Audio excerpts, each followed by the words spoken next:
Hi there, आज मैं आपके लिए लेकर आया हूँ MGT 211 इंट्रोडक्शन टू बिजनेस के लेक्चर नंबर 23 से लेकर 33 तक के शॉर्ट नोट्स लेसन। और ये शॉर्ट नोट्स भी आपसे शेयर किए जाएंगे। तो सबसे पहले है लेक्चर नंबर 23, इसमें है difference between marketing and selling. Selling और मार्केटिंग के दरमियान कुछ डिफरेंसेस हैं। जनरली लोग समझते हैं कि सेलिंग और मार्केटिंग एक ही चीज़ है, लेकिन इनके दरमियान काफ़ी सारे डिफरेंसेस हैं।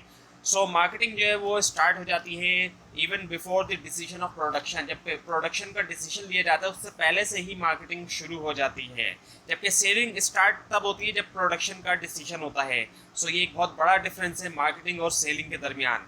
उसके बाद है कि मार्केटिंग जो एक पूरा का पूरा सिस्टम है, जबकि सेलिंग जो है सिर्फ एक हिस्सा है मार्केटिंग का। मार्केटिंग जारी बात है पूरा का पूरा सिस्टम है, तो इसके अंदर सेलिंग के अलावा दूसरी चीज़ें भी आती हैं, जैसे कि एडवर्टाइजमेंट वगैरह भी इसके अंदर शामिल है। जबकि सेलिंग के अंदर सिर्फ सेलिंग ही होती है और ये मार्केटिंग का एक हिस्सा है। मार्केटिंग एक लॉन्ग टर्म प्रोसेस होता है, जबकि सेलिंग जो है वो शॉर्ट टर्म प्रोसेस है। Now the classifications of products. Products को मेनली जो क्लासिफाई किया जाता है वो दो हिस्सों में क्लासिफाई किया जा सकता है, कंज्यूमर प्रोडक्ट्स और इंडस्ट्रियल प्रोडक्ट। कंज्यूमर प्रोडक्ट वो होती हैं जो कंज्यूम हो जाती हैं जब उसको कुछ बार इस्तेमाल कर लिया जाए, और ये वो चीज़ें होती हैं जारी बात है जो हम अपने घरों में इस्तेमाल करते हैं, जैसे कि टी है, सोप है, टूथपेस्ट है, शेविंग क्रीम है, कुकिंग ऑयल है। तमाम चीज़ें कुछ बार इस्तेमाल होने के बाद कंज्यूम हो जाती हैं और इनको हम अपने घरों में इस्तेमाल करते हैं। इसके अलावा इंडस्ट्रियल प्रोडक्ट्स होती हैं जो कि इंडस्ट्री के अंदर इस्तेमाल होती है, जैसे कि रॉ मटेरियल है, मशीनरी है, केमिकल्स है, कंप्यूटर हार्डवेयर है और सॉफ्टवेयर है, ये तमाम चीज़ें हैं। Now the relationship marketing and transactional marketing. Relationship marketing क्या होती है? इसके अंदर डेवलप किया जाता है रिलेशनशिप जो कि लॉन्ग लास्टिंग होता है, और इसमें जाहिर बात है फोकस जो होता है वो रिपीटेड ट्रांजैक्शन के ऊपर होता है, सिर्फ एक बार की ट्रांजैक्शन के ऊपर नहीं होता है कि सिर्फ एक बार ट्रांजैक्शन हो जाए, नहीं, ये ऐसा नहीं होता। इसके अंदर लॉन्ग टर्म रिलेशनशिप कस्टमर के साथ बिल्ड किया जाता है, डेवलप किया जाता है। और इसके मुकाबले में ट्रांजैक्शनल मार्केटिंग जो होती है, इसके अंदर जो है वो क्विक सेल के ऊपर फोकस किया जाता है और इसमें सिग्निफिकेंट अटेम्प्ट नहीं होती कि लॉन्ग टर्म रिलेशनशिप बिल्ड किया जाए, यानी कि लॉन्ग टर्म रिलेशनशिप को बिल्ड करने के ऊपर फोकस नहीं होता ट्रांजैक्शनल मार्केटिंग में, जबकि क्विक सेल के ऊपर फोकस होता है। उसके बाद है फिर factors influencing the marketing system. वो फैक्टर्स जो इन्फ्लुएंस करते हैं मार्केटिंग सिस्टम को, वो एक्सटर्नल मार्केटिंग फैक्टर्स होते हैं और इंटरनल मार्केटिंग फैक्टर्स होते हैं। सो जो एक्सटर्नल फैक्टर्स होते हैं ये आउटसाइड होते हैं, ऑर्गेनाइजेशन के बाहर होते हैं और इन्फ्लुएंस कर रहे होते हैं सिस्टम को, और बाहर होने की वजह से ये बियॉन्ड द कंट्रोल भी होते हैं एक मार्केटिंग फर्म के, यानी कोई एक मार्केट फर्म इनको कंट्रोल भी नहीं कर सकती। जैसे कि इकोनॉमिक फोर्सेस है, किसी भी कंट्री की इकोनॉमी को कोई फर्म कंट्रोल नहीं कर सकती, और डेमोग्राफिक फोर्सेस है जो कि पॉपुलेशन से रिलेटेड है, उसको भी कंट्रोल नहीं कर सकती, और कल्चरल फोर्सेस है, किसी भी कंट्री का कल्चर किसी भी ऑर्गेनाइजेशन के कंट्रोल से बाहर होता है। इसके अलावा पॉलिटिकल एंड लीगल फोर्सेस, यानी कि जो गवर्नमेंट है और जो लॉज हैं वो, और कंपटीशन, नया कॉम्पिटिटर भी आ सकता है, और नेचुरल फोर्सेस यानी कि जो भी कुदरती चीज़ें हैं वो इसके अंदर आ जाती है। मौसम के अंदर तब्दीली आती है, कोई कुदरती अगर आफत आ जाती है कोई, वो भी इसके अंदर आ जाती है। उसके बाद है मार्केटिंग मैनेजर। मार्केटिंग मैनेजर कौन होता है? मार्केटिंग मैनेजर वो होता है जो प्लान करता है तमाम जो एक्टिविटीज़ होती हैं मार्केटिंग की, और उनको फिर एग्जीक्यूट करता है। पहले प्लान करता है फिर उनको एग्जीक्यूट करता है, एग्जीक्यूट से मुराद इम्प्लीमेंट करता है। Now the role of marketing manager. अब मार्केटिंग मैनेजर का रोल क्या है? आइडेंटिफाई करना जो अनसेटिस्फाइड नीड है कस्टमर्स की, कि कौन सी ऐसी नीड है कस्टमर की जो पूरी नहीं हो रही। अब जो नीड पूरी नहीं हो रही उसको जब आइडेंटिफाई कर लिया है कि ये एक नीड है वो पूरी नहीं हो रही, सो उसके बाद फिर उसी से रिलेटेड प्रोडक्ट को डिज़ाइन किया जाए और फिर डेवलपमेंट की जाए। जब डिज़ाइन हो गई प्रोडक्ट, और प्राइसिंग डिसीजंस लेना कि क्या प्राइस चार्ज किए जाएंगे, और प्रोडक्ट की डिस्ट्रीब्यूशन कंज्यूमर तक पहुंचाने के लिए पूरा एक डिस्ट्रीब्यूशन का प्रोसेस होता है, और उसके बाद कम्युनिकेशन करना कस्टमर से, इन्फॉर्म करना उनको प्रोडक्ट के बारे में, और मार्केटिंग रिसर्च ये भी मार्केटिंग मैनेजर के रोल का हिस्सा है, और अपॉइंट करना स्टाफ मार्केटिंग डिपार्टमेंट में, किसी भी स्टाफ की अगर ज़रूरत है मार्केटिंग डिपार्टमेंट के अंदर, सो उसकी अपॉइंटमेंट करना भी मार्केटिंग मैनेजर का रोल होता है। Now the marketing plan. So marketing plan क्या है? एक प्लान होता है ये मार्केटिंग फ्यूचर के लिए, और इसके जो कंपोनेंट्स हैं, इसके जो हिस्से हैं, उसमें सबसे पहला है एग्जीक्यूटिव समरी, जो कि समरी होती है तमाम प्लान की शॉर्ट फॉर्म के अंदर, और करंट मार्केट सिचुएशन होती है, यानी कि करंट सर्कमस्टेंसेस क्या हैं, जैसे कि पॉपुलेशन ग्रोथ है, कल्चरल चेंज है। इसके अलावा है अपॉर्चुनिटी एनालिसिस है, यानी कि कौन कौन सी अपॉर्चुनिटीज़ हमारे पास अवेलेबल है। उसके बाद है फिर मार्केटिंग ऑब्जेक्टिव्स। सो क्या क्या मार्केटिंग ऑब्जेक्टिव्स हैं, जैसे कि सेल्स इंक्रीजिंग है, इमेज बिल्डिंग है, और इसके अलावा है प्रोजेक्टेड इनकम स्टेटमेंट, जो कि एक प्रोजेक्टेड इनकम स्टेटमेंट होता है। और इसके अलावा कंट्रोल, यानी कि कैसे हम कंट्रोल करेंगे तमाम मार्केटिंग एक्टिविटीज़ को। तो ये हुआ lesson number. Now the lesson number 24। इसमें सबसे पहले है मार्केटिंग मिक्स। मार्केटिंग मिक्स क्या है? कॉम्बिनेशन है 4 पीस का, 4 पीस का। वो 4 पीस हैं product, price, place and promotion. अब एक एक करके इन चारों की डिटेल देखते हैं। तो सबसे पहले है प्रोडक्ट। प्रोडक्ट क्या है? प्रोडक्ट से मुराद वो चीज़ें होती हैं जिनके फिजिकल एट्रीब्यूट्स होते हैं, इनकी फिजिकल एग्जिस्टेंस होती है। जैसे कि पंखा है, इसके कुछ सर्टेन फिजिकल एट्रीब्यूट्स हैं। टेबल है, उसके कुछ सर्टेन फिजिकल एट्रीब्यूट्स हैं। कंप्यूटर है, उसकी सर्टेन फिजिकल एट्रीब्यूट्स हैं। और ये वो चीज़ होती है जो ऑर्गेनाइजेशन ऑफर करती है सेल के लिए। उसके बाद है फिर प्राइस। प्राइस क्या है? कॉन्शियसली और अनकॉन्शियसली वैल्यू द प्रोडक्ट, यानी कि प्रोडक्ट की जो वैल्यू है वो एक तरह से वैल्यू को हम कह सकते हैं कि प्राइस है। अब टॉफ़ी की प्राइस जो है वो 5 रुपीज़ है, सो वो उसकी वैल्यू है। उसके बाद है फिर प्लेस। प्लेस मीन्स कैसे जो है वो प्रोडक्ट जो है वो डिस्ट्रीब्यूट होगी। प्लेस का मतलब होता है कैसे डिस्ट्रीब्यूट होगी प्रोडक्ट जो है वो कस्टमर तक, कैसे जो है वो उसको डिस्ट्रीब्यूट किया जाएगा। उसके बाद है प्रमोशन। प्रमोशन का मतलब होता है कि इसको मार्केटिंग कम्युनिकेशन भी कहा जाता है प्रमोशन को। और इसके अंदर कई सारी टेक्निक्स का इस्तेमाल किया जाता है। सबसे पहली टेक्निक होती है कॉमन टेक्निक है जो कि एडवर्टाइजिंग की। एडवर्टाइजिंग आप देखते हैं टेलीविज़न पे भी होती है, रेडियो पे भी होती है, और इंटरनेट पे आज के दौर में बहुत ज़्यादा एडवर्टाइजमेंट होती है। सो एडवर्टाइजमेंट जो है वो पेड फॉर्म होती है नॉन पर्सनल कम्युनिकेशन की, यानी कि कभी भी एडवर्टाइजमेंट फ्री में नहीं होती। नॉर्मली एडवर्टाइजमेंट पेड ही होती है, इसको इसके लिए पे करना पड़ता है, पैसे देना पड़ता है। और नॉन पर्सनल प्रेजेंटेशन होती है जिसके अंदर प्रमोट किया जाता है गुड्स को, सर्विसेज को भी और आइडियाज़ को भी पोटेंशियल कस्टमर तक। अगर एडवर्टाइजमेंट पोटेंशियल कस्टमर तक नहीं पहुंच रही तो ऐसी एडवर्टाइजमेंट किसी काम की नहीं होती। सो जो भी कंपनी अपनी प्रोडक्ट की एडवर्टाइजमेंट करवाती है तो वो उसको पोटेंशियल कस्टमर्स तक पहुंचाती है। उसके अलावा पर्सनल सेलिंग का भी इस्तेमाल होता है प्रमोशन के लिए। सेल्स प्रमोशन होती है। पब्लिक रिलेशंस होता है जिसमें डायरेक्ट लिंक जो है वो डेवलप किया जाता है जनरल पब्लिक के साथ। उसके बाद है मार्केट सेगमेंटेशन। इसमें क्या होता है कि पूरी की पूरी मार्केट को जो है वो छोटे छोटे हिस्सों में तोड़ दिया जाता है। नॉर्मली मार्केट जो है वो डिसिमिलर होती है, हेट्रोजीनियस होती है, उसमें मुख्तलिफ तरह के लोग होते हैं, डिफरेंट कैटेगरी के लोग होते हैं। लेकिन जब सेगमेंटेशन की जाती है तो हेट्रोजीनियस मार्केट को कन्वर्ट किया जाता है होमोजीनियस कंपोनेंट्स में, और कुछ बुनियादों के ऊपर उनको तोड़ दिया जाता है। एक जैसी खसूसियात की बुनियाद पे लोगों को डिवाइड कर दिया जाता है। वो जो बेसिस होती हैं जिस बुनियाद के ऊपर डिवाइड किया जाता है कस्टमर को, वो है जोग्राफिक बेसिस। जोग्राफियाई बुनियाद के ऊपर, इलाके की बुनियाद के ऊपर डिवाइड कर दिया जाता है। डेमोग्राफिक बेसिस के ऊपर डिवाइड कर दिया जाता है, इनके पॉपुलेशन की बुनियाद के ऊपर। और उसके अलावा साइकोग्राफिक।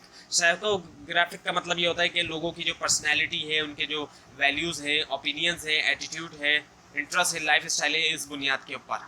उसके बाद है फिर मार्केट टारगेटिंग। इसका मतलब क्या है कि कौन जो है कस्टमर होगा ऑर्गेनाइजेशन का। और उसके बाद है फिर प्रोडक्ट डिफ्रेंसिएशन। प्रोडक्ट डिफ्रेंसिएशन का मतलब क्या हुआ कि प्रोडक्ट को डिफरेंट करना दूसरी प्रोडक्ट से, अपनी प्रोडक्ट को दूसरी प्रोडक्ट से जो है वो डिफरेंट करना, मुख्तलिफ उसको बनाना, उसको दिखाना on the basis of features की बुनियाद के ऊपर। जैसे कि एप्पल का आईफोन है, उसका जो ऑपरेटिंग सिस्टम है वो बाकी फ़ोन्स के मुकाबले में डिफरेंट है। नॉर्मली जो कंपनीज़ हैं वो एंड्रॉयड ऑपरेटिंग सिस्टम यूज़ करती हैं अपने स्मार्टफोन्स में, लेकिन एप्पल वालों लेक्चर नंबर 25 है जिसके अंदर सबसे पहले है मार्केटिंग रिसर्च। सो रिसर्च जो है, मार्केटिंग रिसर्च एक डिसीजन सपोर्ट सिस्टम है। इसके अंदर इंफॉर्मेशन जो है वो कलेक्ट की जाती है मार्केट से। जो भी रिक्वायर्ड इन्फो होती है उसको मार्केट से कलेक्ट किया जाता है। और डेटा एनालिसिस होता है, यानी कि इसके अंदर एनालाइज किया जाता है रॉ डेटा को, ताकि कंक्लूजन किया जा सके इन्फॉर्मेशन के बारे में। और उसके अलावा डिसेमिनेट किया जाता है इन्फॉर्मेशन को, यानी कि स्प्रेड किया जाता है, सर्कुलेट किया जाता है, डिस्ट्रीब्यूट किया जाता है। Now the categories of market research. Market research की दो कैटेगरीज हैं, प्रॉब्लम आइडेंटिफिकेशन और problem solving. So problem identification जो रिसर्च होती है जिसमें प्रॉब्लम को आइडेंटिफाई किया जाता है, इसमें क्या होता है कि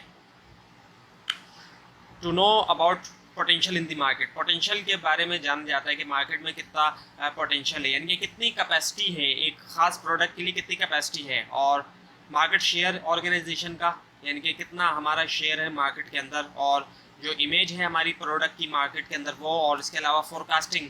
फोरकास्टिंग का मतलब होता है फ्यूचर के बारे में प्रेडिक्शन। और इसके अलावा general trends in the market, जो कि कल्चरल बेस और बिजनेस कल्चरल ट्रेंड्स और बिजनेस ट्रेंड्स हैं। जनरल ट्रेंड्स वो ट्रेंड्स होते हैं जो कि ज़्यादातर लोगों के नॉर्मली एक तरफ रुझान होता है, जैसे कि फिट्स की तरफ लोगों का रुझान है आजकल, तो ये जो है जनरल ट्रेंड में आता है। उसके बाद है फिर प्रॉब्लम सॉल्विंग रिसर्च। इसके अंदर सेगमेंटेशन रिसर्च आती है, यानी कि अट्रैक्ट करना नए सेगमेंट्स को ताकि सेल हासिल की जा सके, सेल में इजाफा किया जा सके। और प्रोडक्ट रिसर्च आ जाती है कि क्या हमारी प्रोडक्ट उसी तरह फंक्शन कर रही है जो क्लेम किया गया है, क्लेम के मुताबिक है प्रोडक्ट या नहीं है। और उसके अलावा प्राइसिंग रिसर्च के लोग क्या सोचते हैं प्राइस के बारे में, यानी कि लोग ये समझते हैं कि प्रोडक्ट की जो प्राइस है वो सही है या प्रोडक्ट सस्ती है या महंगी है। सो ये तमाम चीज़ें इसमें आ जाती हैं। और उसके अलावा डिस्ट्रीब्यूशन रिसर्च है कि क्या प्रोडक्ट अवेलेबल है या नहीं, यानी कि हमारे जो डिस्ट्रीब्यूटर्स हैं वो सही तरह डिस्ट्रीब्यूट कर रहे हैं या नहीं कर रहे, वक्त पे प्रोडक्ट जो है वो अवेलेबल हो भी रही है या नहीं हो रही। और इसके अलावा प्रमोशन रिसर्च, क्योंकि कई सारी प्रमोशन की टेक्निक्स यूज़ की जाती हैं तो पैसा भी कई सारा लगता है प्रमोशन के ऊपर। सो क्या टारगेट्स अचीव हो रहे हैं या नहीं हो रहे, तो ये तमाम चीज़ें इसमें देखी जाती हैं। उसके बाद steps involve in marketing research. Marketing research में कौन कौन से स्टेप्स शामिल होते हैं। पहला है प्रॉब्लम आइडेंटिफिकेशन का, आइडेंटिफाई किया जाता है प्रॉब्लम को। उसके बाद है डिज़ाइन ऑफ थ्योरेटिकल फ्रेमवर्क, इसको डिज़ाइन किया जाता है, यानी कि क्या है हमारे रिसर्च क्वेश्चंस क्या हैं और क्या हम सर्च करना चाहते हैं रिसर्च के थ्रू। और उसके अलावा पॉसिबल आंसर्स हाइपोथेसिस के जो एक्सपेक्टेड आंसर्स हैं। और रिसर्च डिज़ाइन इसके अंदर डेटा कलेक्शन है, so we will collect data for our self. और इसके अलावा सैम्पल आ जाता है, सैम्पलिंग यानी कि जो रिप्रेजेंटेटिव होता है पॉपुलेशन का वो। और इसके अलावा स्केलिंग यानी कि लेवल ऑफ स्केल। और फिर है डेटा कलेक्शन यानी कि एक्चुअल डेटा कलेक्शन और डेटा एनालिसिस। एनालिसिस जो होता है ये डेटा को यूज़फुल बनाने के लिए होता है और इसमें कंप्यूटर सॉफ्टवेयर्स भी हम इस्तेमाल कर सकते हैं। और डेटा रिपोर्टिंग है, यानी कि डेटा जो है वो किससे रिलेट करता है और डेटा जो है वो रिपोर्ट किया जा सकता है मार्केटिंग के लोगों को, प्रोडक्शन के लोगों को और इसके अलावा जो जनरल एडमिनिस्ट्रेशन है कंपनी की उनको। तो ये हुआ lesson number 25 complete. Now the lecture number 26, इसके अंदर है data collection. So data collection techniques जो है वो चेंज होती हैं situation to situation. Now the types of research methods. Research methods की टाइप्स होती हैं। ऑब्जर्वेशनल रिसर्च होती है। सो ऑब्जर्वेशनल रिसर्च में क्या होता है कि ऑब्जर्व किया जाता है चीज़ों को और ओपिनियन दी जाती है। जैसे कि हम ऑब्जर्व करते हैं कार कलर इन अ सिटी, एक सिटी के अंदर कारों का जो कलर है वो कैसा है और उनका लुक कैसा है। सो इस तरह से ऑब्जर्वेशन की जाती है। उसके बाद है सर्वे मेथड। सर्वे जो है वो क्वेश्चनियर के थ्रू भी हो सकता है और इंटरव्यू के थ्रू भी हो सकता है। इंटरव्यू के थ्रू तब किया जाता है जब डिटेल में इंफॉर्मेशन चाहिए हो, काफ़ी सारी डिटेल चाहिए हो जब। और फोकस ग्रुप होता है। फोकस ग्रुप जो टेक्निक होती है ये अप्लाइड होती है प्रॉब्लम आइडेंटिफिकेशन स्टेज में। एक ग्रुप जो है वो सिलेक्ट किया जाता है प्रोसेस के ज़रिए और इनवाइट किया जाता है एक जगह पर where they have meeting through a mediator. Mediator के थ्रू जो है वो मीट करते हैं। और मीडिएटर वो शख्स होता है जो कंट्रोल करता है, मॉनिटर करता है, कोऑर्डिनेट करता है एक्टिविटीज़ को। और हर चीज़ जो है वो रिकॉर्ड होना चाहिए इस तरह की टेक्निक के अंदर। और जो जगह प्लेस जो है यानी कि जो जगह है फोकस ग्रुप की वो रिलैक्स होनी चाहिए। और फोकस ग्रुप जो है वो सिंगल फोकस ग्रुप भी हो सकता है, डबल फोकस ग्रुप भी हो सकता है। उसके बाद फिर एक्सपेरिमेंटेशन। एक्सपेरिमेंटेशन में क्या होता है कि हम एक्सपेरिमेंट करते हैं, हम देखना चाहते हैं जो रिलेशनशिप है कॉज और इफेक्ट के दरमियान। उसके बाद फिर कंज्यूमर बिहेवियर। सो कैसे जो है वो कंज्यूमर जो है वो बिहेव करेगा एक खास सिचुएशन के अंदर। Study of decision making process by which people decide to buy or not. उसके बाद फिर influences on consumer behaviour. Psychological factor हैं, यानी कि कस्टमर क्या फील करता है अबाउट हिमसेल्फ और हरसेल्फ, अपने बारे में। और इसके अंदर शामिल है age, gender, experience, self concept and the role in the society. उसके बाद फिर सोशियोलॉजिकल फैक्टर्स। बहुत से डिसीजंस इस वजह से लिए जाते हैं सोशियोलॉजिकल फैक्टर्स की वजह से। और बहुत से लोग जो है वो बाय करते हैं एक ख़ास प्रोडक्ट क्योंकि सोशल नीड होती है। सोशल नीड की वजह से भी लोग चीज़ें जो है वो बाय करते हैं। उसके बाद है फिर steps for decision making process. जो स्टेप्स हैं डिसीजन मेकिंग प्रोसेस में, इसमें सबसे पहले क्या आता है रिकग्निशन ऑफ नीड। नीड को पहचाना जाता है। Someone feels that something is missing, यानी कि कोई चीज़ जब मिस हो रही है, कोई चीज़ किसी चीज़ की कमी है तो जाहिर बात है तभी ज़रूरत होती है। और उसके बाद फिर कलेक्शन की जाती है इन्फॉर्मेशन की, कंपैरिजन किया जाता है जो भी अल्टरनेटिव ऑप्शंस हैं, जो ऑप्शंस अवेलेबल हैं उनका आपस में कंपैरिजन किया जाता है और फिर परचेज डिसीजन लिया जाता है जो ऑप्शन पसंद आ जाता है। और पोस्ट परचेज डिसीजन, खरीदने के बाद का डिसीजन कि प्रोडक्ट जो है वो कैसी थी। तो ये हुआ lesson number 26। Now the lecture number 27। So product क्या है? कोई भी चीज़ जो कि ऑफर करती है एक ऑर्गेनाइजेशन सेल के लिए, उसको प्रोडक्ट कहते हैं। प्रोडक्ट टेंजिबल भी हो सकती है, इनटेंजिबल भी। टेंजिबल वो होती है जो कि फिजिकली एग्जिस्ट करती हैं, फिजिकली एग्जिस्टेंस होती है, जिनको हम टच कर सकते हैं, फिजिकली देख सकते हैं। और इनटेंजिबल वो होती है जिसकी फिजिकल एग्जिस्टेंस नहीं होती, जिनको हम टच नहीं कर सकते, फिजिकली देख नहीं सकते। बेनिफिट्स होते हैं जो कि बेसिक फीचर्स होते हैं प्रोडक्ट के, और हर प्रोडक्ट के कुछ सेट ऑफ फीचर होता है जो आइडेंटिफाई करता है, उसकी आइडेंटिटी होती है। जैसे कि पंखे के अपने सेट ऑफ फीचर हैं, टेबल के अपने सेट ऑफ फीचर हैं, कंप्यूटर के अपने सेट ऑफ फीचर्स हैं। Classification of product. So mainly जो प्रोडक्ट की क्लासिफिकेशन है वो दो हैं, कंज्यूमर और इंडस्ट्रियल। कंज्यूमर प्रोडक्ट्स की भी कैटेगरीज हैं, जैसे कन्वीनियंस गुड है, ये वो गुड होते हैं जो कि कन्वीनियंट टू बाय होते हैं, इजीली आराम से कंज्यूमर इनको ख़रीद लेता है। और कंप्लीट अवेयरनेस होती है और फ्रीक्वेंटली बाई किया जाता है, इनको रोज़ाना की बुनियाद पे भी इनको बाई किया जा सकता है। जैसे कि ब्रेड है इसकी एग्जांपल, ग्रोसरी है। और शॉपिंग गुड्स होते हैं, शॉपिंग गुड्स वो होते हैं जिसके अंदर क्वालिटी और प्राइस का डिफरेंस काफ़ी पाया जाता है डिफरेंट स्टोर्स के अंदर। जैसे कि क्लोथ्स हैं, कपड़े हैं, वो इसकी मिसालें। और स्पेशलिटी गुड्स होते हैं, इन प्रोडक्ट्स के लिए कस्टमर की जो है वो स्ट्रॉन्ग ब्रांड लॉयल्टी होती है। उसके बाद फिर इंडस्ट्रियल गुड्स, ये वो गुड्स होते हैं जो घरों में इस्तेमाल नहीं होते, इंडस्ट्रीज़ के अंदर इस्तेमाल होते हैं। और इनकी भी कैटेगरीज है, जैसे कि कैपिटल आइटम्स है और एक्सपेंस आइटम है। सो कैपिटल आइटम जो होते हैं लॉन्ग लाइफ होते हैं, और एक्सपेंसिव गुड्स होते हैं काफ़ी सालों तक ही चलते हैं, और इनकी ज़ाहिर बात है कीमत भी ज़्यादा होती है, और कभी कभी कॉपीराइट्स भी चाहिए होता है जब इनको ख़रीदा जाता है। सो ये तो थे कैपिटल आइटम्स। और एक्सपेंस आइटम भी होते हैं कुछ जो कि लॉन्ग लाइफ नहीं होते, जो कि काफ़ी लंबे अरसे तक नहीं चलते। इसकी मिसाल ली जाए तो रॉ मटेरियल बहुत कॉमन एग्जांपल है, और इसके अलावा कुछ यूटिलिटी आइटम्स हैं, ऑयल, ग्रीस, और कुछ टूल्स भी इसमें आ जाते हैं। उसके बाद है प्रोडक्ट मिक्स। प्रोडक्ट मिक्स क्या है? इसका मतलब होता है तमाम वो प्रोडक्ट जो कि एक ऑर्गेनाइजेशन ऑफर करती है सेल के लिए, यानी एक ऑर्गेनाइजेशन की जितनी भी प्रोडक्ट्स होंगी सेल के लिए वो ऑफर कर रही है, सो उन तमाम को हम प्रोडक्ट मिक्स कह सकते हैं, कहा जाएगा। उसके बाद हमें प्रोडक्ट लाइन, वो प्रोडक्ट जो सिमिलर होती है, एक दूसरे से मिलती जुलती होती है, वो प्रोडक्ट लाइन में आती है। डिफरेंट प्रोडक्ट लाइंस होती हैं एक कंपनी की, लेकिन जितनी भी सिमिलर प्रोडक्ट होंगी वो मिलके एक प्रोडक्ट लाइन बनाएगी। Now steps for product development. क्या है स्टेप्स है प्रोडक्ट डेवलपमेंट के लिए? सबसे पहले रिकग्नाइज करना अनसेटिस्फाइड नीड, वो नीड जो कि सेटिस्फाई नहीं हो रही है, पूरी नहीं हो रही है, उसको रिकग्नाइज किया जाए, पहचाना जाए कि आखिर कौन सी नीड है। उसके बाद आइडिया जनरेट किया जाए। आइडिया जनरेशन की कई सारी टेक्निक्स हो सकती हैं, और आइडिया जनरेट हो गया उसके बाद स्क्रीनिंग की जाए, आइडिया को देखा जाए, और प्रोटोटाइप बनाया जाता है, एक तरह से एक नमूना बनाया जाता है। और उसके बाद फिर प्रोडक्ट की टेस्टिंग की जाए। टेस्टिंग जो है वो दो तरह की होती है, एक तो लेबॉर्ट्री में टेस्ट किया जाता है, जैसे कि केमिस्ट्री फिजिक्स की आपने लैब देखी है, इस तरह की लैब्स होती हैं, वहाँ पे टेस्ट किया जाता है।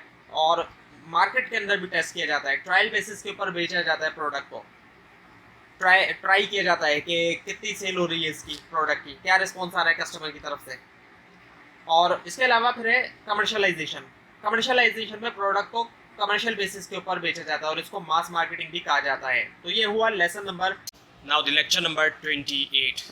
इसके अंदर है सबसे पहले प्रोडक्ट लाइफ साइकिल। इंसान की भी लाइफ साइकिल होती है, प्रोडक्ट की भी लाइफ साइकिल होती है। सबसे पहला जो स्टेज होता है वो इंट्रोडक्शन का होता है, और इंट्रोडक्शन के अंदर प्रोडक्ट जो है वो इंट्रोड्यूस होती है मार्केट के अंदर। और जब मार्केट के अंदर नई प्रोडक्ट आई है तो एक ही या फिर बहुत कम मैन्युफैक्चरर होते हैं मार्केट के अंदर, यानी कि जो बनाने वाले होते हैं प्रोडक्ट को, वो या तो एक ही होगी फर्म, एक ही कंपनी होगी, या फिर बहुत कम होंगी।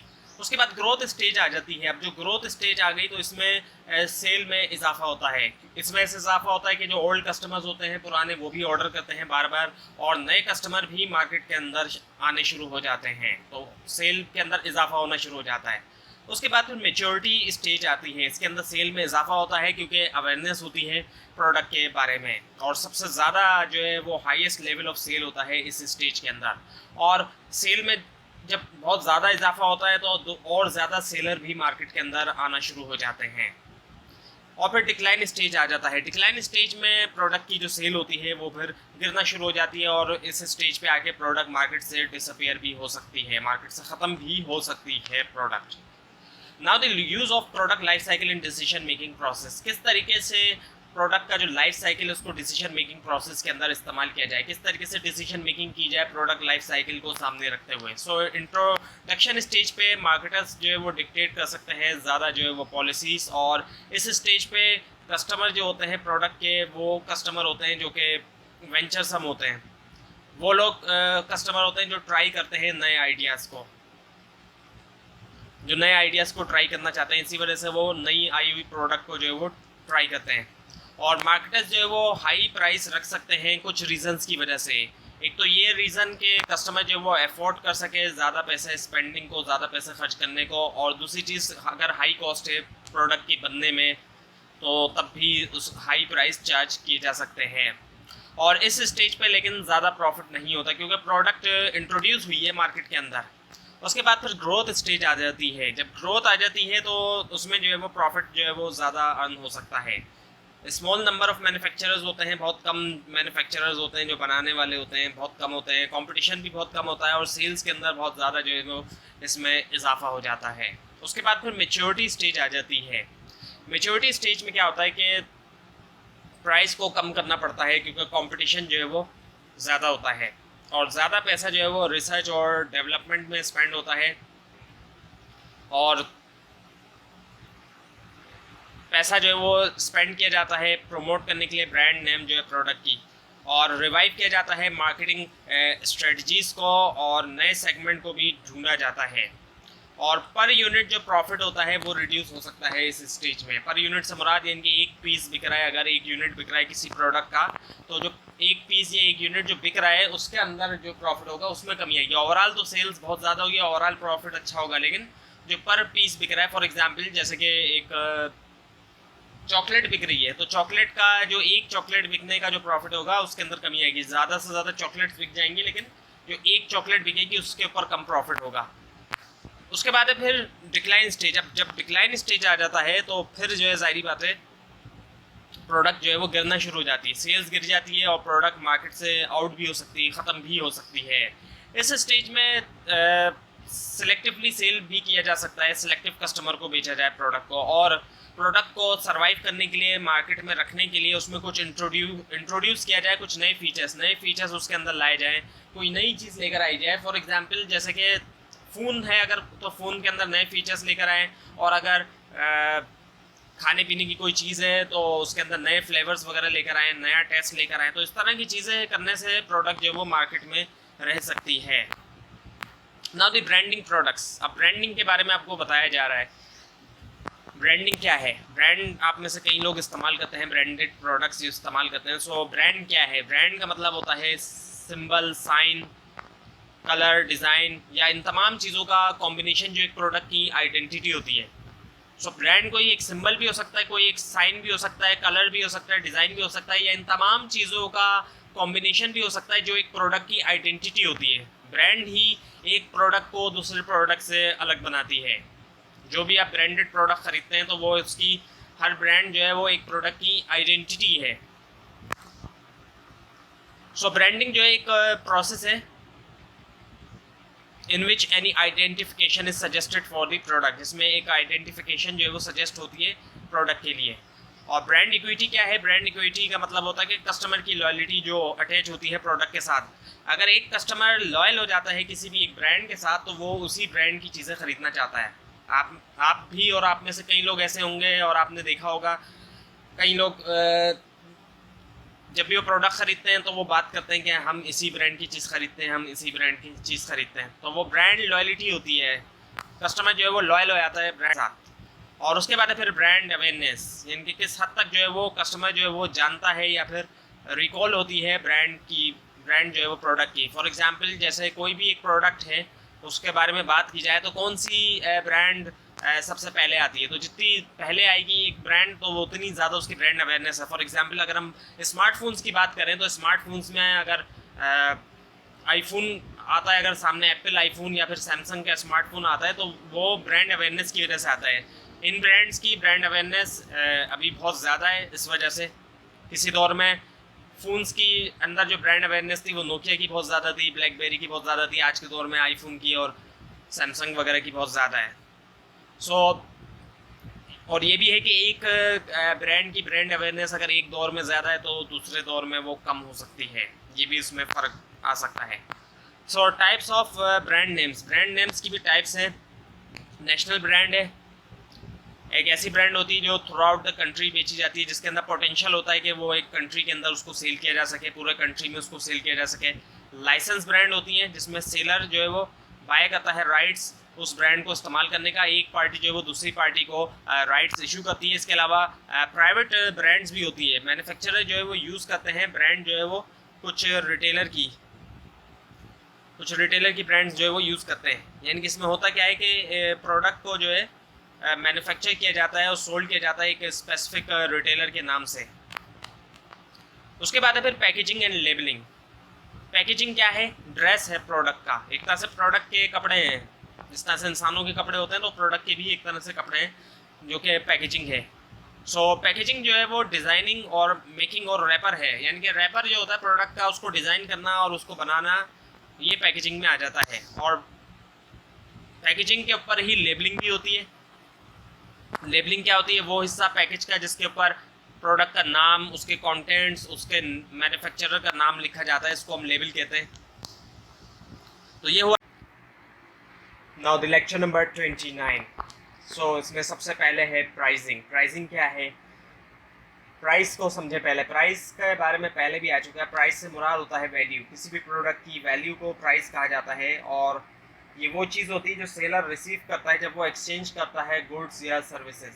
कोई भी गुड्स या सर्विसेज जब वो एक्सचेंज कर रहा है, सेल कर रहा है, तो उसके बदले में उसको जो वैल्यू दी जा रही है वो प्राइस है। उसके बाद है फिर प्राइसिंग जो है क्या है? अब प्राइसिंग जो है एक ऐसा प्रोसेस है जिसके ज़रिए कंपनी ये डिटरमाइन करती है, डिसाइड करती है कि वो क्या रिसीव करेगी जब वो एक्सचेंज करेगी अपनी प्रोडक्ट्स को।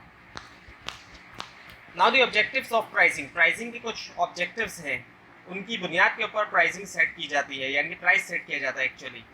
पहला ऑब्जेक्टिव ये कि प्रॉफिट को मैक्सिमाइज करना, ज़्यादा से ज़्यादा प्रॉफिट हासिल करना। हर कंपनी ये चाहेगी मार्केट शेयर को बढ़ाना, साइकोलॉजिकल एडवांटेज हासिल करना और गेट रिड ऑफ स्टॉक को सामने रखते हुए। और उसके बाद फिर cost based pricing. Cost based pricing में क्या होता है कि जो प्रोडक्ट की कॉस्ट आती है बनने में या ख़रीदने में, उस कॉस्ट को सामने रखा जाता है कि कितनी आई, और उसके ऊपर अपना जो प्रॉफिट का अमाउंट है उसको भी ऐड कर दिया जाता है। तो इस तरह से प्राइसिंग डिसाइड कर ली जाती है। उसके बाद break even analysis. Break even analysis हमें ये बताता है कि वो कौन सा पॉइंट है, किस पॉइंट पे जाके ऑर्गेनाइजेशन को ना प्रॉफिट होगा ना लॉस होगा, नो प्रॉफिट नो लॉस वाली सिचुएशन। इसको कैलकुलेट करने के लिए फिक्स कॉस्ट और वेरिएबल कॉस्ट को कंसिडर करना चाहिए। फिक्स कॉस्ट से मुराद वो कॉस्ट जो कि फिक्स रहती है, तो चाहे जितने भी नंबर ऑफ यूनिट्स प्रोड्यूस हो जाए, यानी जितनी भी ज़्यादा प्रोडक्शन हो जाए, फिक्स कॉस्ट फिक्स ही रहेगी। जबकि वेरिएबल कॉस्ट जो है वो उसमें फ़र्क आ जाता है, जितनी ज़्यादा प्रोडक्शन होगी उतनी ज़्यादा कॉस्ट बढ़ती चली जाएगी।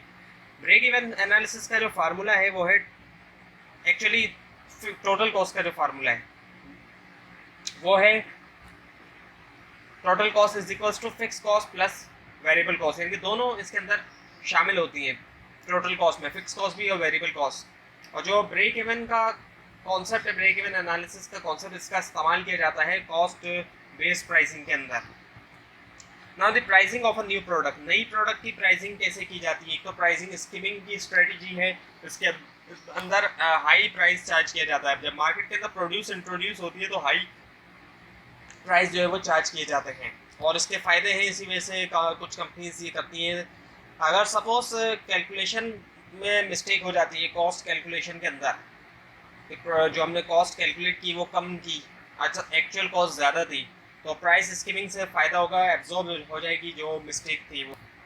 और कभी कभी ऐसा भी होता है कि कस्टमर जो है वो एक रिलेशनशिप बना लेता है क्वालिटी का प्राइस के साथ। वो ये सोचता है कि जितनी ज़्यादा प्राइस होगी इतनी ज़्यादा क्वालिटी अच्छी होगी, तो प्राइस ज़्यादा होने की वजह से कस्टमर भी प्रेफर करता है कभी कभी प्रोडक्ट को। उसके बाद है फिर पेनिट्रेटिंग प्राइसिंग। पेनिट्रेटिंग प्राइसिंग भी चार्ज की जा सकती है जब प्रोडक्ट को इंट्रोड्यूस किया जा रहा है। इसमें ये होता है कि प्राइस लो रखी जाती है जब इंट्रोड्यूस होती है। इसके फ़ायदे ये कि लार्जर मार्केट शेयर कैप्चर किया जा सकता है, हासिल किया जा सकता है, एक बड़ा मार्केट शेयर हासिल किया जाएगा जब प्रोडक्ट लॉन्च की जाएगी। और प्राइसिंग जो है वो ऑब्जेक्टिव्स के ऊपर डिपेंड करती है, जो अभी ऑर्गेनाइजेशन के ऑब्जेक्टिव्स हैं, जो मकासद हैं। Now the fix versus dynamic pricing. Fix pricing में क्या होता है कि type of customer, type of community और लोकेशन ऑफ सेल पॉइंट को कंसिडर नहीं किया जाता, यानी कि हर जगह पे सेम प्राइस रखी जाती है, जो भी लोकेशन हो, जो भी कम्युनिटी हो या जो भी कस्टमर हो। इस तरह की प्राइसिंग पाकिस्तान में बहुत कम देखने में आती है। ज़्यादा तौर पे इस तरह की प्राइसिंग सुपरमार्केट्स वगैरह में देखने में आती है। डिफरेंट लोकेशंस पे भी अगर उनकी डिफरेंट ब्रांचेस वगैरह होती हैं तो वो सेम प्राइस रखते हैं। ज़्यादातर जो हमारे यहाँ प्राइसिंग होती है वो होती है डायनामिक प्राइसिंग। डायनामिक प्राइसिंग में प्राइस वेरी करती है कस्टमर टू कस्टमर। अब एक दुकानदार उस कस्टमर से ज़्यादा चार्ज करता है जो ज़्यादा पे कर सकता है, और उस कस्टमर से कम चार्ज करता है जो कम पे कर सकता है। दुकानदार देखता है कि जो कस्टमर जितनी उसकी परचेसिंग पावर है उस हिसाब से वो चार्ज करता है। तो ये तो कस्टमर टू कस्टमर हुआ, और मार्केट टू मार्केट में भी फ़र्क होता है। एक ही प्रोडक्ट एक ही दुकानदार एक मार्केट में अलग प्राइस में बेच रहा है, दूसरे मार्केट में दूसरे प्राइस में बेच रहा है। इसको market to market dynamic pricing कहते हैं। कई दुकानदार ऐसे होते हैं उनकी एक से ज़्यादा मार्केट के अंदर शॉप्स होती हैं, तो एक इलाके की मार्केट में वो कम दामों में बेच रहे होते हैं या दूसरे इलाके की मार्केट में वो ज़्यादा दामों में बेचे, तो इस तरह मार्केट टू मार्केट भी फ़र्क आता है एक ही चीज़ के अंदर। उसके बाद में factors to be considered while setting international pricing. अब इंटरनेशनल जो प्राइसिंग सेट की जाती है दुनिया भर में जब बेची जा रही है एक प्रोडक्ट, तो उसके लिए कुछ फैक्टर्स कंसिडर किए जाएंगे। एक तो करेंसी का एक्सचेंज रेट देखा जाएगा, जो एक्सचेंज रेट चल रहा है, जैसे कि डॉलर रुपी का एक्सचेंज रेट जो कि काफ़ी तेज़ी से फ्लक्चुएट कर रहा है इस वक्त। उसके अलावा टैक्सेस बाय द गवर्नमेंट, जो गवर्नमेंट ने टैक्स लगाए हैं वो देखे जाएंगे कि गवर्नमेंट ने जो टैक्स लगाया कितना टैक्स लगाया। टैरिफ्स को देखा जाता है, ये भी एक तरह का टैक्स होता है जो इम्पोर्टेड गुड्स के ऊपर लगाया जाता है। इसके अलावा फ्राइट, जो गुड्स ट्रांसपोर्ट होंगे वो बल्क में होते हैं, ट्रक के ज़रिए, ट्रेन के ज़रिए, शिप के ज़रिए, एयरक्राफ्ट के लिए, तो उसका फ्राइट भी देखा जाता है कि वो कितना है। और इंश्योरेंस की भी कॉस्ट, इंटरनेशनल प्राइसिंग में इंश्योरेंस की कॉस्ट भी कंसिडर की जाती है। Now the distribution mix.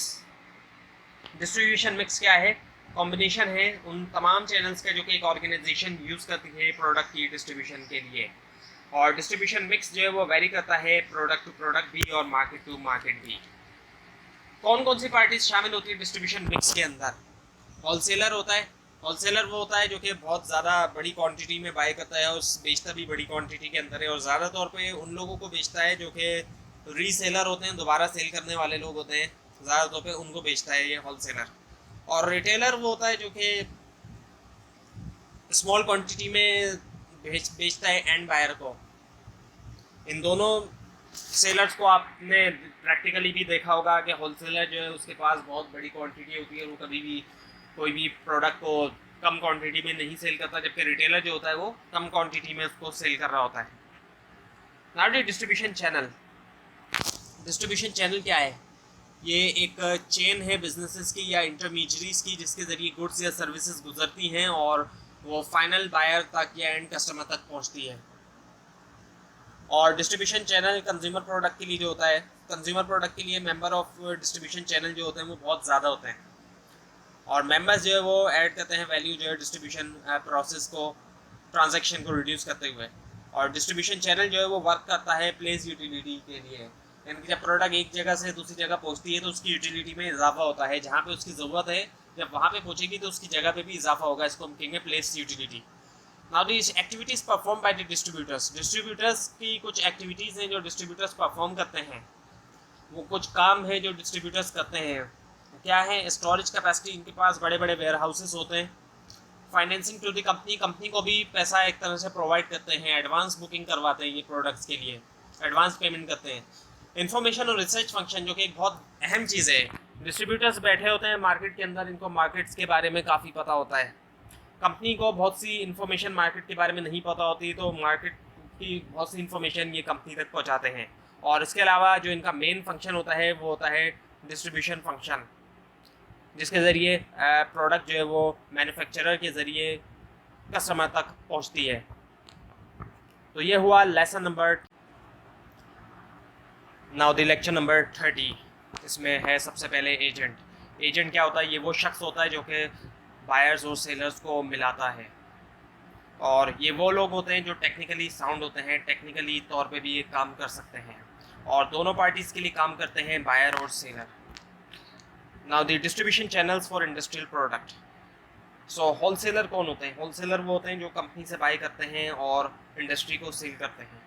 Supplier होते हैं, सप्लायर जो है वो सप्लाई करते हैं इंडस्ट्री प्रोडक्ट टू यूज़र्स को सप्लाई करते हैं मैन्युफैक्चरर्स के बिहाफ पे। उसके बाद है डिस्ट्रीब्यूशन स्ट्रेटजीज। इंटेंसिव डिस्ट्रीब्यूशन होती है, उसका मतलब ये होता है कि when there are large number of intermediaries, यानी कि कई सारे इंटरमीडियरीज शामिल होते हैं, और ये स्ट्रेटजी इस्तेमाल की जाती है ज़्यादातर कंज्यूमर गुड्स के लिए। एक्सक्लूसिव डिस्ट्रीब्यूशन भी होती है, यानी कि seller have an exclusive target market, और इसमें बहुत कम इंटरमीडियरीज शामिल होते हैं। और एक्सक्लूसिव डिस्ट्रीब्यूशन में ऐसा भी होता है कि जो मैन्युफैक्चरर होता है वो सिर्फ एक ही डिस्ट्रीब्यूटर को ऑथोराइज करता है एक रीजन के अंदर, एक इलाके के अंदर, उसके पास एक्सक्लूसिव राइट होता है उस प्रोडक्ट का। सो लो कंज्यूमर आइटम्स के लिए इंटेंसिव डिस्ट्रीब्यूशन यूज़ की जाती है, और हाई प्राइस आइटम के लिए एक्सक्लूसिव डिस्ट्रीब्यूशन का इस्तेमाल किया जाता है। उसके बाद फिर चैनल कॉन्फ्लिक्ट। चैनल कॉन्फ्लिक्ट कब होता है? जब कई सारे डिफरेंसेस आ जाते हैं मार्केटर और चैनल मेंबर के दरमियान, पार्टीज जो है वो डिसएग्री हो जाती हैं, डिसएग्रीमेंट हो जाता है पार्टीज के दरमियान। चैनल कॉन्फ्लिक्ट किन चीज़ों के ऊपर हो सकता है? प्राइसिंग के ऊपर, सप्लाई ऑफ गुड्स के ऊपर, और कलेक्शन और रिकवरी के ऊपर।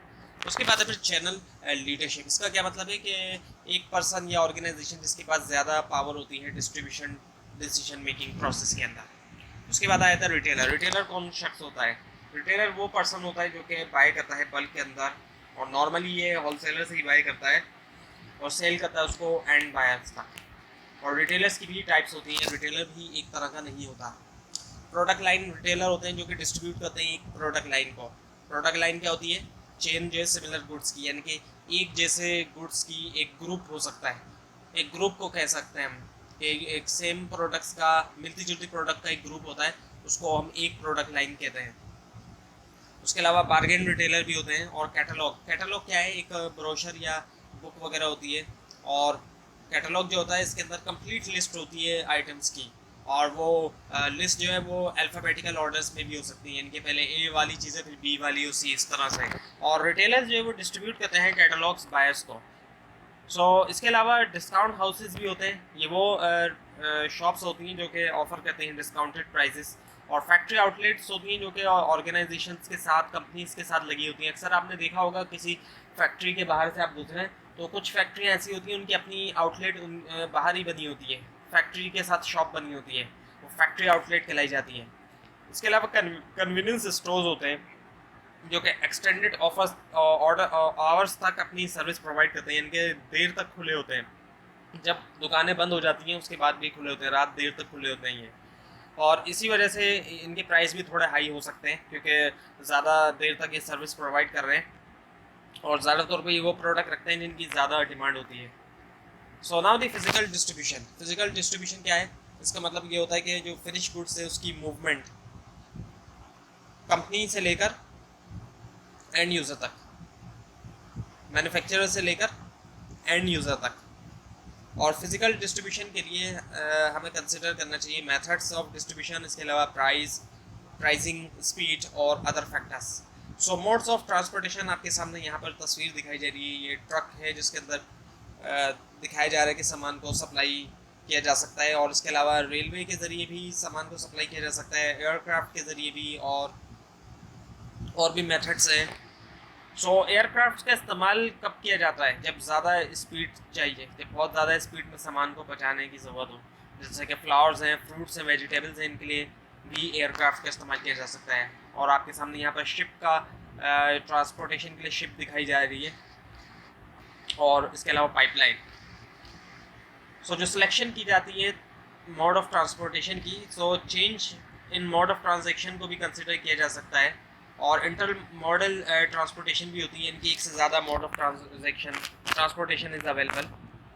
कुछ फैक्टर्स आपके सामने मौजूद हैं जो कि कंसिडर करने चाहिए मूवमेंट ऑफ प्रोडक्ट के लिए। एक तो कॉस्ट के कितनी कॉस्ट आ रही है, और जो प्रोडक्ट की नेचर है वो कैसी है, प्रीशियस प्रोडक्ट है या नहीं है, और डिस्टेंस कितना है, फासला कितना है, एक कंट्री से दूसरे कंट्री जाना है, एक सिटी से दूसरे सिटी जाना है, और कस्टमर की भी रिक्वायरमेंट्स क्या हैं। इन तमाम चीज़ों को सामने रखते हुए जो है वो मूवमेंट जो है वो प्रोडक्ट की कंसिडर की जाती है। उसके बाद है फिर प्रमोशन। प्रमोशन क्या है? प्रमोशन का मतलब ये होता है कि वैरायटी ऑफ टेक्निक का इस्तेमाल किया जाए कम्युनिकेट करने के लिए कस्टमर्स के साथ, प्रोडक्ट के बारे में, प्राइस के बारे में, फीचर्स के बारे में, या फिर कंपनी की पॉलिसी के बारे में। और उसके बाद है फिर प्रमोशन। प्रमोशन का मतलब क्या होता है कि प्रमोशन मिक्स। प्रमोशन मिक्स का मतलब ये कि ब्लेंड किया जाता है कई सारे प्रमोशनल टूल्स को। कई सारे तरीके इस्तेमाल किए जाते हैं ताकि कम्युनिकेट किया जा सके बायर के साथ। और उसके बाद है फिर गोल्स ऑफ प्रमोशन। इसके क्या गोल्स है प्रमोशन के? इसके ज़रिए अवेयरनेस क्रिएट की जाती है, परसुएट किया जाता है कस्टमर को कि वो प्रोडक्ट को लाइक किए करें, उनको एक तरह से कायल किया जाता है, उनको राज़ी किया जाता है, और परसुएट किया जाता है कस्टमर को कि वो प्रोडक्ट को बाय भी करें। ये गोल्स हैं प्रमोशन के। तो ये हुआ लेसन नंबर 30 कंप्लीट।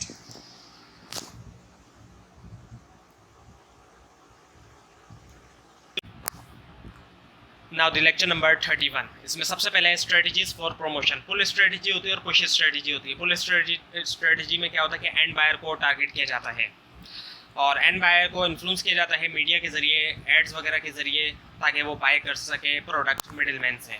और पुश स्ट्रेटजी में प्रोडक्ट को पुश किया जाता है, यानी कि मिडिल मैन को टारगेट किया जाता है, उसको इंसेंटिव दिया जाता है, कमीशन दिया जाता है, ताकि वो प्रोडक्ट को आगे पुश करे, सेल करे लोगों को। और मार्केटर्स जो है वो दोनों की दोनों स्ट्रेटजीज साइमल्टेनियसली इस्तेमाल करते हैं, यानी कि एक साथ। उसके बाद है फिर प्रमोशनल मिक्स। इसका मतलब क्या होता है कि तमाम प्रमोशनल टूल्स जो है वो इस्तेमाल करना ऑर्गेनाइजेशन जो है वो, ताकि कम्युनिकेट कर सके कस्टमर के साथ।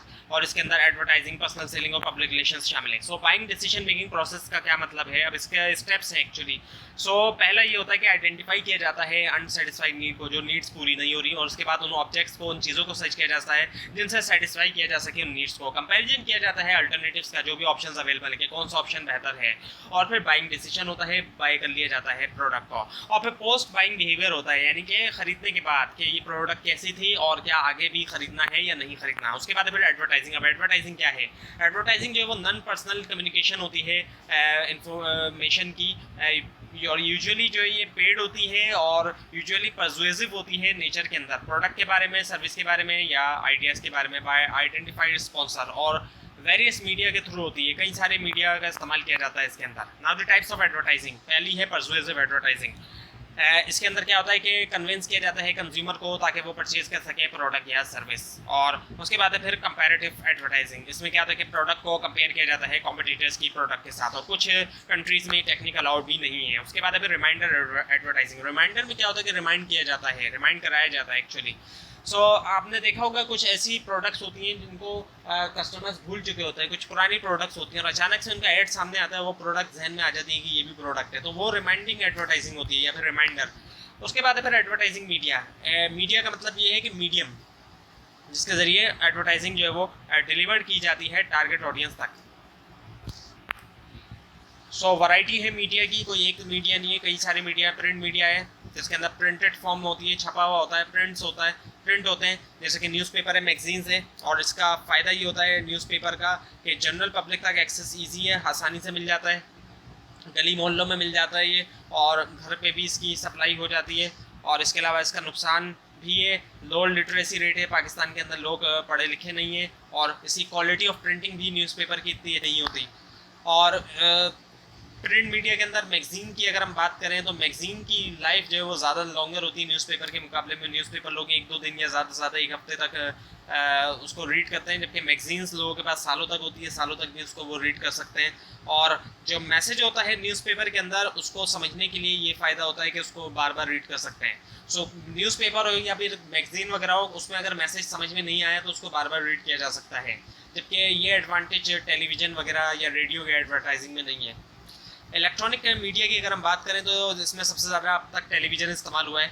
अब इंटरनेट के आने के बाद तो टेलीविज़न का इस्तेमाल जो है वो एडवर्टाइजिंग के अंदर थोड़ा कम होता जा रहा है, लेकिन अब तक सबसे ज़्यादा टेलीविज़न का इस्तेमाल हुआ है। और इसका फ़ायदा ये होता है कि तकरीबन हर जगह अवेलेबल है, और वैरायटी इसके अंदर ऑफ़र की जाती है, यानी कि एक तरफ देखा भी जा रहा है और एक तरफ लिस्टिंग भी है, दोनों चीज़ें इसके अंदर। और ज़्यादा अपॉर्चुनिटीज़ होती हैं कि मैसेज को ज़्यादा अट्रैक्टिव बनाया जा सके, दिखाया भी जाता है ज़ाहिर बात है, और सुनाया भी जाता है मैसेज, तो ज़्यादा से ज़्यादा अट्रैक्टिव बनाया जा सकता है। नुकसान भी हैं कि कई सारे ऐसे इलाके हैं जहाँ पे इलेक्ट्रिसिटी अवेलेबल नहीं है, कई सारे ऐसे गांव देहात वगैरह भी हैं जहाँ अवेलेबल नहीं है, और हमारे कंट्री में वैसे भी इलेक्ट्रिसिटी का इशू काफ़ी है और इस वक्त तो काफ़ी इशू चल रहा है। हो सकता है आगे चल के ये इशू सॉल्व हो जाए, लेकिन अभी तो काफ़ी ज़्यादा बुरे हालात हैं। और इसके अलावा टारगेट ऑडियंस के पास देखने का टाइम ना हो, ये भी पॉसिबल है कि वो जिस ऑडियंस को टारगेट किया जा रहा है उसके पास टाइम ही नहीं है, तो फिर ऐड जो है वो उसका कोई फ़ायदा नहीं होगा। और टेलीविज़न एक्सपेंसिव भी होता है, अब तो खैर इतना एक्सपेंसिव नहीं है लेकिन तब भी एक्सपेंसिव है, हर किसी की पहुंच में नहीं है। इसके अलावा अगर हम रेडियो देखें तो रेडियो तकरीबन इसकी पहुंच हर जगह है, और आज के दौर में तो फ़ोन्स के अंदर भी रेडियो मौजूद होता है। अगर किसी के पास अलग से रेडियो नहीं है तो फ़ोन में लोगों के होता ही है, गाड़ियों में भी होता है बहुत सी। और ये एक पर्सनल फ्रेंड के तौर पे वर्क करता है, और ये बहुत चीपर है एज़ कम्पेयर टू टेलीविज़न। अलग से भी ख़रीदा जाए तो रेडियो बहुत सस्ता है, और फ़ोन्स में आता है तो किसी को ख़रीदना ही नहीं पड़ेगा अगर किसी के फ़ोन में मौजूद है। और इसके लिमिटेशन है कि इसके अंदर पिक्चर नहीं होती। इसका एक बहुत बड़ा नुकसान ये होता है कि इसमें पिक्चर नहीं, जो कुछ मैसेज देना है वो ऑडियो के ज़रिए कन्विंस करना है। इसके अलावा आउटडोर मीडिया है, यानी कि बाहर, घर से बाहर जब आप जाते हैं तो कई सारी आपने एडवर्टाइजिंग देखी होगी, और वो ज़्यादातर जो एडवर्टाइजिंग लगी होती है वो होर्डिंग्स होती हैं, बड़े बड़े बिलबोर्ड्स लगे होते हैं जिसके अंदर बड़ी बड़ी तस्वीरें दिखाई जाती हैं, और प्रोडक्ट को बहुत बड़ा बड़ा करके दिखाया जाता है, कलरफुल इमेजेस दिखाई जाती हैं। और इसकी कुछ लिमिटेशन है कि एक अप्रोप्राइट स्पॉट ढूंढना, एक ऐसी जगह ढूंढना जहाँ पर टारगेट ऑडियंस रहती हो या गुजरना होता हो वहाँ से, तो ये एक बहुत बड़ी मुश्किल चीज़ है इसके अंदर। और कुछ और तरीके भी हैं प्रमोशन के, एडवर्टाइजिंग के, जैसे कि सिनेमा एडवर्टाइजिंग है, टेलीफोन डायरेक्टरी है, पहले के दौर में ये काफ़ी कॉमन थी। और इसके अलावा येलो पेजेस है, ये भी एक तरह की डायरेक्टरी है। और इसके अलावा रेलवे टाइम टेबल है, रेलवे का जो टाइम टेबल होता है उसके ऊपर भी एडवर्टाइजिंग की जाती है। और बस पैनल्स, यानी कि साइड पे बसों के साइड पैनल्स होते हैं वहाँ पे, और मैसेजेस इन ट्रेन, ये भी तरीका है। इसके अलावा कुछ यूनिक आइडियाज़ हैं, जैसे कि स्काई राइटिंग, एरोप्लेन के ज़रिए लिखा जाता है स्काई के ऊपर। और इसके अलावा लेज़र राइटिंग होती है, लेज़र के ज़रिए लिखा जाता है। सो किस तरीके से चूज़ किया जाए एक मीडिया को प्रमोशन के लिए? कोई भी सिंगल मीडियम को बेस्ट नहीं कहा जा सकता है कि ये एक मीडियम जो है वो बेहतर है। ये डिपेंड करता है कॉस्ट के ऊपर कि आपकी ज़ाहिर बात है कितना बजट है, और क्वालिटी जो है प्रोडक्शन की या प्रिंटिंग की क्वालिटी भी देखी जाएगी। अब जैसे न्यूज़पेपर है तो उसकी क्वालिटी इतनी ज़्यादा अच्छी नहीं होगी। सर्कुलेशन देखी जाएगी, उसकी रीच कितनी है, कितने लोगों तक पहुंच रहा है वो मीडिया। और इसके अलावा एडिटोरियल इन्वायरमेंट देखा जाता है, और जो मैसेज की लाइफ है वो, मैगजीन्स की जो लाइफ है ज़ाहिर बात है वो ज़्यादा है as compare to other media. ये तमाम चीज़ें देखी जाती हैं। उसके बाद है फिर मीडिया मिक्स का क्या मतलब हुआ, यानी कि डिफरेंट मीडियाज़ का सेम टाइम पे इस्तेमाल किया जाए प्रमोशन के लिए गुड्स की, उसको हम कहते हैं मीडिया मिक्स। और इसके अलावा बात है फिर एडवर्टाइजिंग कैंपेन का मतलब क्या है, एडवर्टाइजिंग टूल्स का इस्तेमाल किया जाए कस्टमर तक पहुंचने के लिए। और उसके बाद है फिर एडवर्टाइजिंग एजेंसी जो है वो एड्स को क्रिएट करती है, प्लान करती है कि how, when, where it should be delivered, and hands it over to the client, यानी कि जो भी मैनेजमेंट होती है एड्स से रिलेटेड उसको क्रिएट कर। नाउ द लेक्चर नंबर 32, इसमें सबसे पहले है how to design advertising campaign. किस तरीके से एडवर्टाइजिंग कैंपेन को डिज़ाइन किया जाए। दो तरीक़ों से किया जा सकता है, या तो एजेंसी की सर्विस ली जाए, एडवर्टाइजिंग एजेंसी की सर्विस हासिल की जाए और वो डिज़ाइन करेगी, या फिर अपनी नॉलेज से। लेकिन बेसिक अंडरस्टैंडिंग दोनों के अंदर ज़रूरी है, बेसिक अंडरस्टैंडिंग होनी चाहिए एडवर्टाइजिंग कैंपेन के बारे में।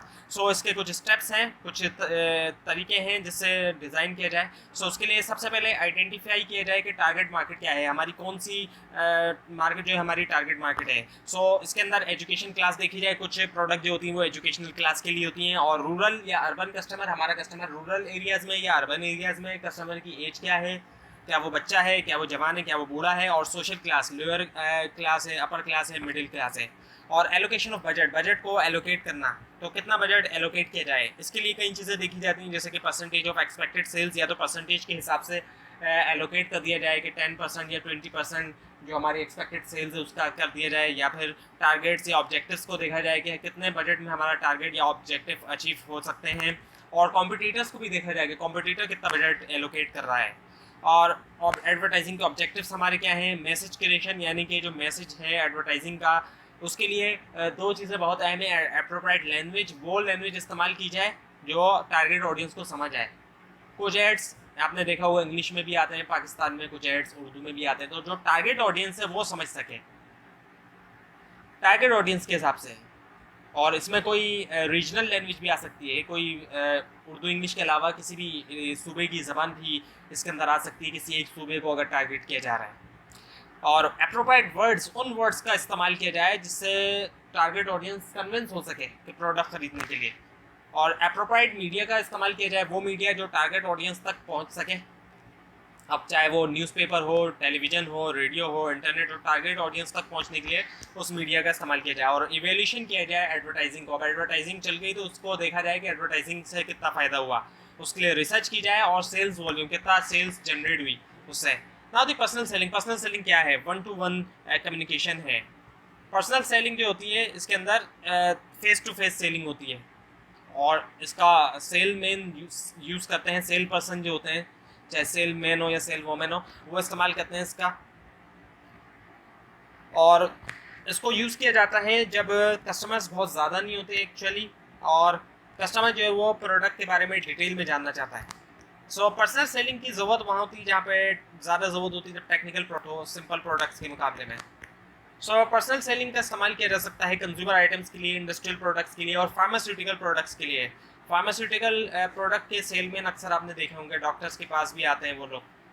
सो अक्सर मेडिसिन जो फर्म्स होती हैं वो इस्तेमाल करती हैं सेलमैन का फार्मास्यूटिकल प्रोडक्ट्स के लिए। तो ये हुआ lesson number 32 complete. Now the lecture number 33, जो कि लास्ट लेक्चर है आज की इस वीडियो का। तो इसमें सबसे पहले है task of sales manager. Sales manager के क्या क्या टास्क होते हैं? To define the sale objectives. जो सेल्स ऑब्जेक्टिव्स हैं उनको डिफाइन करना कि हमारे सेल्स ऑब्जेक्टिव्स क्या हैं। और वो ऑब्जेक्टिव जो है वो इंक्रीजिंग सेल भी हो सकता है, सेल्स को बढ़ाना भी हो सकता है, और दूसरा सेल्स को कंट्रोल करना भी हो सकता है। और इसके अलावा ऑर्गेनाइज करना एक टीम की ज़रूरत होती है इम्प्लीमेंटेशन के लिए, डिसीजंस की। और इसके अलावा इम्प्लीमेंट करना प्लान बनाया, उसको इम्प्लीमेंट करना। और टेरिटोरी मैनेजमेंट, यानी कि टेरिटोरी को डिफाइन करना इंडिविजुअल के लिए। Now the personal selling task, इसके अंदर बुकिंग ऑफ ऑर्डर है, ऑर्डर्स की बुकिंग है, और प्रोसेसिंग करना ऑर्डर्स की, डिस्ट्रीब्यूट करना ऑर्डर्स को कंसर्न डिपार्टमेंट तक, और क्रिएटिव सेलिंग। सेल पर्सन जो होता है उसको क्रिएटिव होना चाहिए, क्रिएटिव आइडियाज़ होनी चाहिए। और उसके बाद फिर मिशनरी सेलिंग, यानी कि सेल करना प्रोडक्ट को बायर को हेल्प करते हुए। और प्रोस्पेक्टिंग का क्या मतलब है कि प्रोस्पेक्टिव कस्टमर्स को ढूंढना। और इसके अंदर जो क्या क्या चीज़ें शामिल है, लोकेशन, इंडस्ट्री की, और डिसीजन मेकर के बारे में जानना ऑर्गेनाइजेशन के, और मेथड फॉर ऑर्डरिंग, ऑर्डर का जो मेथड है ऑर्गेनाइजेशन के अंदर, और size of order, mode of payment, किस तरीके से पेमेंट की जाएगी, और जो पास्ट प्रैक्टिसेस हैं ऑर्गेनाइजेशन की, और जो करंट प्रॉब्लम्स हैं। और उसके बाद फिर टेक्निक्स फॉर प्रोस्पेक्टिंग। इसकी क्या टेक्निक्स है? पहली है स्नोबॉल टेक्निक्स। स्नोबॉल जैसे आपने देखी होगी, दिखाते हैं अक्सर कार्टून वगैरह में भी और फिल्मों वगैरह में भी दिखाते हैं कि स्नोबॉल छोटी होती है और जैसे ही वो नीचे गिर रही होती है वो बढ़ती चली जाती है। सो इसमें क्या होता है कि to ask a satisfy customer about more customer to sell the product. और उसके बाद है कोल्ड कन्वर्जिंग टेक्निक। अब कोल्ड कन्वर्जिंग जो टेक्निक होती है इसके अंदर हर किसी को कस्टमर जो है वो कंसिडर किया जाता है। और फीचर्स क्या होते हैं प्रोस्पेक्टिव बायर के? इसके अंदर उसकी एज क्या है, उसका जो इंटरेस्ट है, और उसकी प्रेफरेंस, ओके कौन सी प्रेफरेंस है। अप्रोचिंग द कस्टमर, कस्टमर तक किस तरीके से पहुंचा जाए। दो तरीके हैं, दो ऑप्शन है कस्टमर तक पहुंचने के। एक तो अपॉइंटमेंट ली जाए या फिर बगैर अपॉइंटमेंट के पहुंचा जाए। दो तरीक़ों से पहुंचा जाता है। अपॉइंटमेंट अगर ली जाएगी उसके फ़ायदे ये कि आपको प्रॉपर्ली सुनेगा कस्टमर, और कस्टमर को इस बात की फीलिंग होगी कि उसका टाइम जो है उसको रिस्पेक्ट दी गई है उसके टाइम को। और नुकसानात ये कि कस्टमर नो भी कर सकता है, और सेल पर्सन जो है वो टाइम पे ना पहुंच सके, ये एक बहुत बड़ा डिसएडवांटेज है। और हमारे कंट्री में ख़ासतौर पे लोग टाइम पे नहीं पहुंचते, ये एक बहुत बड़ा इशू बन सकता है। फ़ायदे क्या हैं अगर अपॉइंटमेंट ना ली जाए? टाइम जो है is in control of cell person, एक ये है। और ना होने का डर नहीं है, अगर अपॉइंटमेंट ली नहीं जा रही तो ना होने का भी डर नहीं है। और नुकसान इसका ये है कि customer might feel that person is not an organise person. This appointment अगर नहीं ली तो कस्टमर ये सोच सकता है कि ये शख्स एक ऑर्गेनाइज शख्स नहीं है, इस वजह से भी शायद अपॉइंटमेंट नहीं दी इसने। सो बैरियर्स, अब बैरियर्स भी आएंगे जब कस्टमर तक पहुंचा जाएगा, तो कई सारे बैरियर्स आएंगे जो आपको रोकने की कोशिश करेंगे या कर सकते हैं। एक्चुअली वो जानबूझ के नहीं करेंगे, क्योंकि वो अपना काम कर रहे हैं, इस वजह से वो रोक सकते हैं आपको कस्टमर तक पहुंचने तक। वो बैरियर ये होता है सिक्योरिटी गार्ड। आप कस्टमर के ऑफिस गए, लेकिन सिक्योरिटी गार्ड ने आपको रोक लिया गेट के ऊपर, वो अंदर नहीं आने दे रहा है। या फिर रिसेप्शनिस्ट ने रोक लिया, रिसेप्शन ने आपको रोक लिया, रिसेप्शन पर रोक लिया गया। और जूनियर ऑफिसर होते हैं, वो आपको पहुंचने नहीं दे रहे हैं, उन्होंने रोक लिया। तो अब ये लोग जानबूझ के तो नहीं रोकेंगे, लेकिन अपनी ड्यूटी करने की वजह से भी ये लोग रोकना इनको पड़ सकता है आपको। और final checklist before presentation, presentation देने से पहले प्रोडक्ट के बारे में जो चेकलिस्ट है फाइनल, वो क्या है। अब उसके लिए कुछ इक्विपमेंट होने चाहिए रेडी, जैसे कि कैलकुलेटर है, मेजरिंग टेप है, प्राइस लिस्ट है, फोटोग्राफ है और ब्रोशर्स है। तो ये थी आज की वीडियो, जिसके अंदर आपको लेक्चर नंबर 23 से लेकर 33 तक के शॉर्ट नोट्स की कुछ